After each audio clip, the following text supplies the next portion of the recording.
నిత్య నిజాలు చెప్పే భారత్ ఎన్బి టీవీకి స్వాగతం. నేను మీ జేకే. మిత్రులారా, చట్టానికి కళ్ళు లేవు ఒకప్పుడు డైలాగు. ఇప్పుడు చట్టానికి కళ్ళున్నాయి. ఇప్పుడు ప్రతిదీ కళ్ళతోనే చూడాలట. వీడియో రికార్డింగు, ఆడియో రికార్డింగ్లు కావాలంట. ఇప్పుడు మూడోసారి మోడీ గెలిస్తే చట్టాలను మార్చేస్తాడు అంటే ఎవరూ నమ్మలా. మోదీ చెప్పాడు 100 రోజుల పాలన మారిపోతుంది అని. ఇప్పుడు ఐపీసీ సెక్షన్ని బిఎన్ఎస్ సెక్షన్గా మార్చేశారు. సిఆర్పిని బిఎన్ఎస్ఎస్ సెక్షన్గా, ఇన్ఫర్మేషన్ యాక్ట్ని బిఎస్సిఏగా మార్చేశారు. ఈ ఐపీసీ సెక్షన్లు ఎన్ని సెక్షన్లు ఇక మొదట దేశంలో కొత్త లాయర్లు, కొత్త ఆఫీసర్లు కావాలి. ఇప్పుడు నిన్నటిదాకా ఒక సెక్షన్ ఉంది. ఆ సెక్షన్ని ఇప్పుడు అమలు జరపడానికి కుదరదు. ఇంకా జూలై 1వ తారీఖు నుండి ఆ సెక్షన్లు అమల్లోకి రావు. ఇది ఇలా కాకుండా 2 సెక్షన్లు అమల్లో పెట్టి కొన్ని రోజులు 2 సెక్షన్లు ఇది చేస్తే ఈ సెక్షన్కి బదులుగా ఆ సెక్షన్ ఉపయోగిస్తుంటే అది ఒక రకంగా ఉంటుంది. కానీ అకస్మాత్తుగా వచ్చి నువ్వు డబ్బులు ఇస్తావా లేదా చంపేయమంటావా, చంపేస్తున్నా నేను, డబ్బులు ఇవ్వు అంటే ఎంత దారుణమో ఇప్పుడు జరిగే చట్టం మార్పు కూడా అంతే దారుణం.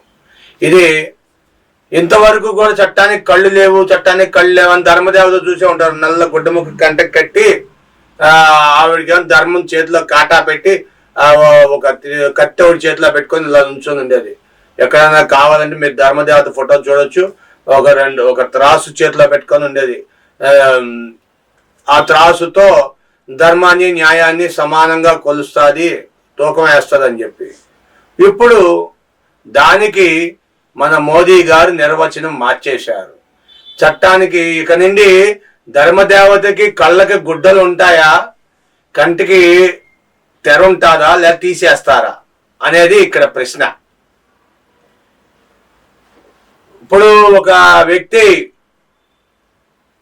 18 సంవత్సరాల లోపు యువతిని ఏమన్నా పొరపాటున ఏదన్నా కార్యక్రమం, ఏదన్నా తప్పుడు పనులు చేస్తే, శారీరకంగా, మానసికంగా, లైంగికంగా ఏమన్నా చేస్తే ఇక ఆ వ్యక్తికి ఉరి శిక్ష తప్పదు.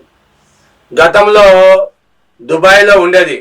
ఒక వ్యక్తి దొంగతనం చేస్తే తన 2 చేతులు నరికేస్తారని దుబాయ్లో ఈ రోజుకి కూడా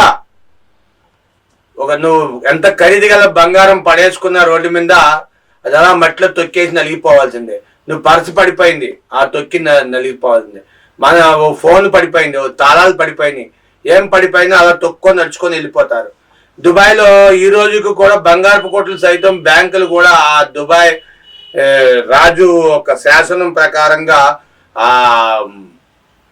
ఏంటిది అది అల్లా అని ఇది కూస్తుంది కదా 1 గంటకి, అది నమాజ్ చేయడానికి వెళ్తారు కదా, ఆ సమయంలో అన్ని ఎక్కడ తలాలు అక్కడ వదిలేసి అలా వెళ్ళిపోతారంట.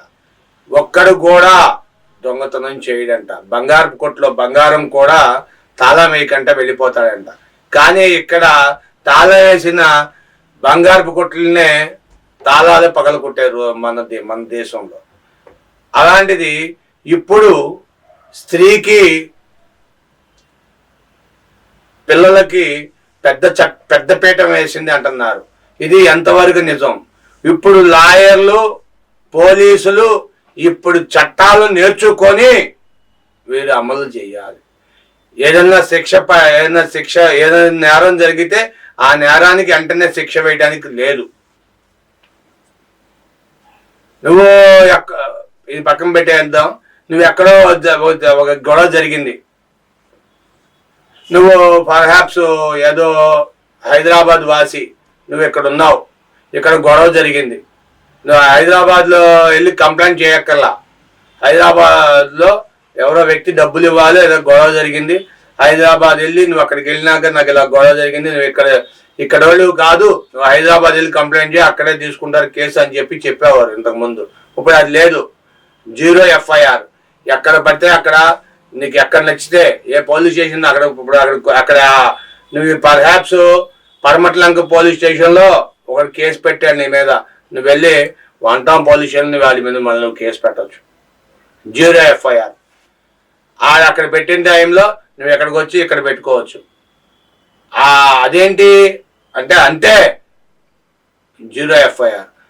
ఈ కేసుని అక్కడ పంపిస్తారు, ఆ టైం చూస్తాడు, 1 గంటకి పెట్టాడు, నువ్వు ఎన్నింటికి పెట్టావు, 12 పెట్టావు, నీది కరెక్టు, లేదు ఆయనదే కరెక్టు, నువ్వు 2 పెట్టావు కాబట్టి ఆయన, లేదా ఆయన నువ్వు 1 గంటకి పెట్టారు కాబట్టి పెద్దది న్యాయమే అన్నట్టుగా ఇప్పుడు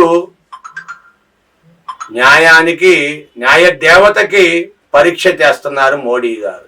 3వసారి ప్రభుత్వంకి రావడం, 3వసారి అధికారులు రావడం జనాన్ని కొంప ముంచారా అన్నది, లేదా న్యాయం చేశారా అన్నది మీరే చెప్పాలి. ఎందుకంటే ధర్మదేవతకి ఈరోజు వరకు కూడా కళ్ళకి గంతలు కట్టి ధర్మానికి చట్టానికి కళ్ళు లేవు, న్యాయమే అని చెప్పి చెవులే ఉంటాయి, న్యాయం వింటాది, వినిందే చెప్తాదని. కానీ వీళ్ళు అలా కాదంటున్నారు. ప్రతిదీ వీడియోలు చేసి ఆ వీడియోని చూసి, ఈ వీడియో ఫైళ్ళు ఎంతకాలం ఉంటాయో సీడీలో పెడతాం, ఆ సీడీ ఎన్ని రోజులు ఉంటుంది, ఇరిగిపోద్ది. మెమరీ కార్డు పడిపోయింది ట్రావెలింగ్లో, అది ఇంక పోయినట్టే. అంతేగా కెమెరా పట్టుకొని తిరగాలి ప్రతి ఒక్కడు. ఇంకా ఇది ఎక్కడ న్యాయం అండి? ఇది ఎక్కడ న్యాయం? ఇది ఎలాగా సాధ్యపడేది? ధర్మదేవతకి ఇంతవరకు ఇన్నాళ్ళు 1960 ఆ టైం నుండి నడుచుకొని వస్తుంది. 1847 ఆ సమయంలో బ్రిటిష్ వాళ్ళు పెట్టారని చెప్పి ఆ పీనల్ కోడ్ ఏమండి, వాళ్ళు వెళ్ళిపోయి 200 సంవత్సరాలు పైచిలికి అయిపోతుంది. వాళ్ళు పీనల్ కోడ్ ఎలాగవుద్ది? ఇండియా IPC అని చెప్పి పెట్టారు, ఇండియన్ పీనల్ కోడ్ అని. అన్ని కూడా ఇండియా పేరు మీద, బ్రిటిష్ పేరు మీద పెట్టలా. ఇప్పుడు పెట్టుకోవచ్చు బ్రిటిష్ పేరు మీద, BNS అంటే బ్రిటిష్ నేషనల్ అని చెప్పి.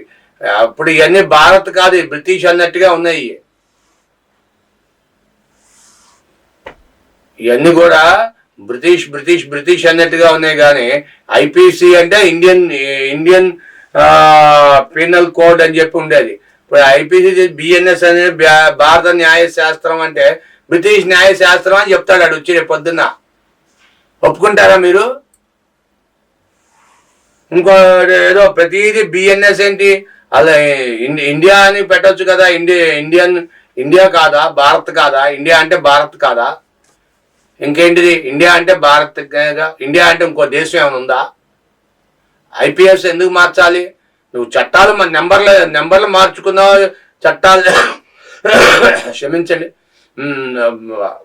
సెక్షన్లు తగ్గించావు, పెంచావు, ఇవన్నీ బాగానే ఉన్నాయి. కానీ మొత్తం నువ్వు అసలు ఇవన్నీ మార్చేస్తే ఈ పాత జడ్జిమెంట్లు ఏమవుతాయి? నీకు ఒక కేసుకి ఒక పాత నిర్వచనాన్ని బట్టి ఇంతకుముందు అది జరిగింది కాబట్టి పలానా కేసులో ఇలా ఈ విధంగా జడ్జిమెంట్ ఇచ్చారు, ఆ జడ్జిమెంట్ ప్రకారం ఇది చేసింది న్యాయమే, ఇది చట్ట ప్రకారం సమ్మతించేది అని చెప్పి ఇలాగ అనేక ఎగ్జాంపుల్స్ తీసుకొని న్యాయ వ్యవస్థ నడుస్తుంది. అలాంటి ఎగ్జాంపుల్స్ అన్నిటిని కూడా కుప్పకూల్చేసి అసలు ఇండియన్ కాన్స్టిట్యూషన్కి లాకి సంబంధం లేదు. Law is an independent. జడ్జీలు, కోర్టులు ఇవన్నీ కూడా సపరేట్, పోలీసులు ఇవన్నీ సపరేట్ వింగ్. అవి తీసుకొచ్చి రాజకీయ నాయకులు ఈవేళ తమ స్వలాభాల కోసం తాము ఎన్నిటి మీద అధికారం చెలాయిస్తున్నారు. అధికారం చెలాయించి లేనిపోయిన రాజ్యాంగాన్ని ఇష్టం వచ్చినట్టుగా, రాజ్యాంగాన్ని మరో అంబేద్కర్ లాగా, మరో సర్దార్ వల్లభాయ్ పటేల్ లాగా, మరో నెహ్రూ లాగా, మరి ఇంక వీళ్ళందరూ ఆ రోజున రాసిన వాళ్ళు అందరూ ఉన్నారు. సర్దార్ వల్లభాయ్ పటేల్ ఎంతో గొప్ప వ్యక్తి. అలాంటి వ్యక్తుల్ని వీళ్ళు ఇండియన్ కాన్స్టిట్యూషన్ని అవమానిస్తున్నారని చెప్పొచ్చు. ఇవాళ ఒక వ్యక్తి ఒక కేసు చేశాడు, 3 సంవత్సరాల కంటే తక్కువ సమయంలో ఉన్న శిక్ష ఉండే కేసు అయితే డిప్యూటీ కమిషనర్ ఆఫ్ పోలీసు సమక్షంలోనే రికార్డ్ చేయాలి.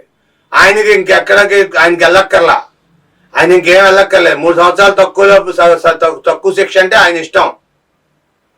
నేరం జరిగిన సందర్భంలో 3 రోజుల్లో వెళ్ళి కలెక్టరేట్కి కానీ లేకపోతే వీళ్ళకి కానీ ఎవరికైనా తెలియజేయాలి. ఒక కేసు ఇప్పుడు సపోజ్ మీరు నన్ను వచ్చి చొక్కా పట్టుకున్నారు, ఇది పిట్టి కేసు, నువ్వు ఒక వ్యక్తిని ఇంకో వ్యక్తి అవమానించడం తప్పు అది. కాబట్టి ఏంటయ్యా అది నీ శిక్ష అంటే, వెళ్ళి మా బాత్రూమ్ క్లీన్గా లేదు, పోలీస్ స్టేషన్ వాళ్ళు మా ఎస్ఐఏమో లేదా సిఐఓ మా బాత్రూమ్ క్లీన్ చేసి నీ పని అయిపోద్ది, నీకు శిక్ష అయిపోయింది వెళ్ళిపో అంటాడు.